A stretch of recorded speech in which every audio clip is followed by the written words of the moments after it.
नमस्कार लाडक्या बहिणींनो, तुमच्यासाठी आनंदाची आणि महत्त्वपूर्ण अपडेट महिला व बाल विकास विभागाने दिलेली। जुलैचा हप्ता कधी येणार आहे याबाबत सगळीकडे चर्चा सुरू होती।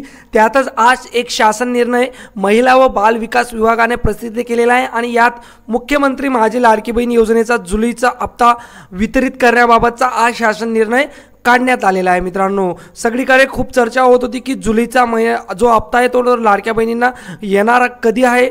त्यानंतर ऑगस्टमध्ये रक्षाबंधन असून जुलै आणि ऑगस्टचा हप्ता सोबत देण्यात येणार आहे का असेही प्रश्न निर्माण होत होते। मित्रांनो, तरी जुलैचा हप्ताबाबत आज शासन निर्णय प्रसिद्ध करण्यात आलेला आहे। आता या येणाऱ्या 2 दिवसात लाडकी बहीण योजनेचा जो जुलैचा हप्ता आहे तर तो सर्व पात्र लाभार्थी लाडक्या बहिणींच्या अकाउंटवर जमा होणार आहे। मित्रांनो, मागच्या जूनच्या महिन्या वेळीस 26.14 लाख ज्या लाडक्या बहिणी तर त्या लाडक्या बहिणींना लाडकी बहीण योजनेमधून वगळण्यात आलेलं होतं, त्यांना लाडकी बहीण योजनेमधून काढण्यात आलेलं होतं मित्रांनो।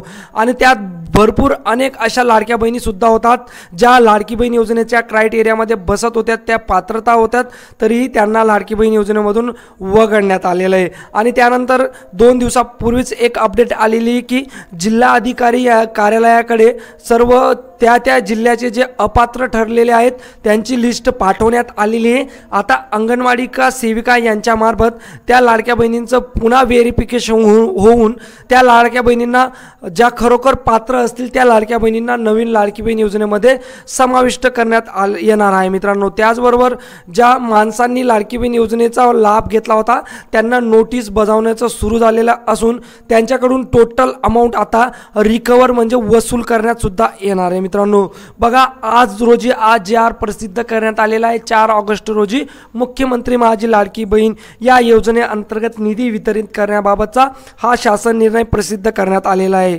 तर राज्य सरकार म्हणतं की सदर योजनेअंतर्गत पात्र कालावधी दरम्यान राज्यातील 21 ते 65 वर्ष वयोगटातील प्रत्येक पात्र विवाहित, विधवा, घटस्फोटित, परित्या आणि निराधार महिला तसेच कुटुंबातील केवळ एक मात्र अविवाहित महिला तिच्या स्वतःच्या आधार संलग्न बँक खात्यात थेट लाभ हस्तांतरणाद्वारे म्हणजे डायरेक्ट बेनिफिट ट्रान्सफरच्या माध्यमातून दर महिना 1500 रुपये इतकी रक्कम जमा करण्यात येते राज्य सरकारकडून। आणि आता जुलैचा हप्ता सुद्धा त्यांना मिळणार आहे। मित्रांनो, ही अपडेट तुमच्या परिवारामध्ये जास्तीत जास्त करून शेअर करा आणि अशाच पुढील अपडेटसाठी आपलं पेज सबस्क्राइब करायला विसरू नका।